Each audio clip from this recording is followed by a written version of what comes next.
Hey everybody, welcome to another edition of The Daily. It's Friday, July 8th, here with Greg Lawless. I'm Nick Fershaw. Before we take a look at the biggest games this weekend, Greg, let's take a look back at some action from Thursday. The Portland Timbers playing host to Club America, the famed Mexican side, up at Jordan Field. And Greg, not the result the Timbers were looking for. No, not. They lose 1-0, Rainier with the goal for Club America, but John Spencer, the coach, said we've come a lot farther than when last time we played an international team. Remember, they played Ajax and lost that one.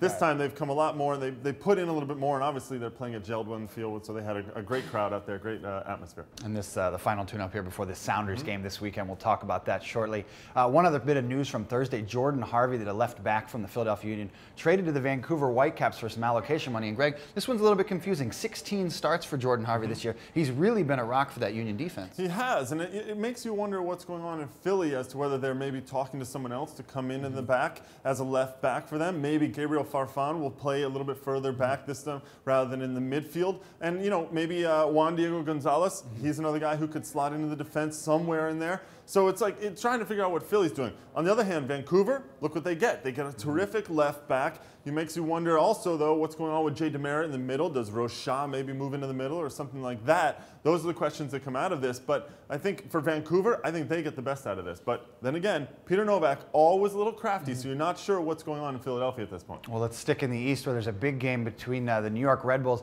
and DC United on Saturday night out at Red Bull Arena. Greg, this is Dwayne De Rosario coming back to New York, and Dax McCarty playing against his former team. Yeah, and McCarty has come out already and said he feels more comfortable in New York than he ever did in DC, Nick. And he basically says, I've played these last two games with New York in a way that I've been playing in Dallas and never did in DC. And he said, I have something that I want to prove that New York got the better of this deal.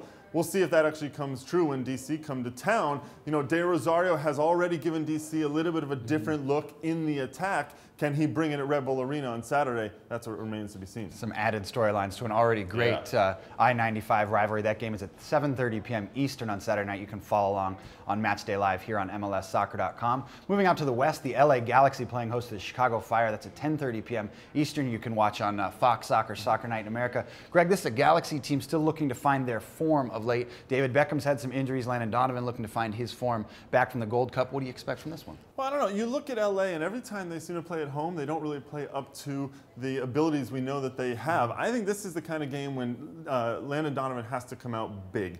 It's on national television, it's on Fox Soccer, and he's going to want to come out and really make a statement in this one, I think. Chicago, on the other hand, they just continue to stick around. They never really fall totally off the pace. They also don't really get that momentum that they want to maybe make a push in the Eastern Conference. So I think this is an intriguing game in many ways to see how this one will fall out. Keep in mind for the Galaxy, they've had Landon out, obviously, and David Beckham out. They're still on an 11-game unbeaten streak. I think people forget that a lot. Let's move on to Sunday. Certainly last, but not least, it's the Portland Timbers and the Seattle Sounders, that Cascadia Cup rivalry, 4 p.m. Eastern out at Jordan Field on ESPN. You can follow along on a live chat on MLSsoccer.com. Greg, this is one of the biggest games of the season that we marked on the calendar when we first saw the schedule. The Timbers struggling a little bit. The Sounders come in there red hot. What are we going to see? Well, Mauro Rosales from Seattle basically came out and said this is a derby that he likens to Boca River down in Argentina, which he's played in, and Ajax Feyenoord in Holland, which he's played in, which is impressive right there considering the massive qualities of those rivalries. But look, this is a game that I think Portland need to win. This is one of those times when you have a visitor coming in, you have built up, all the hype is right there, you went up to Seattle, you got that 1-1 draw. You need to get the 3 points at home against Seattle in this one if you're Portland. Again, you mentioned it. The Portland Timbers went up to Seattle and got that draw, so this one's going to be the decider as to who wins the series between these two teams.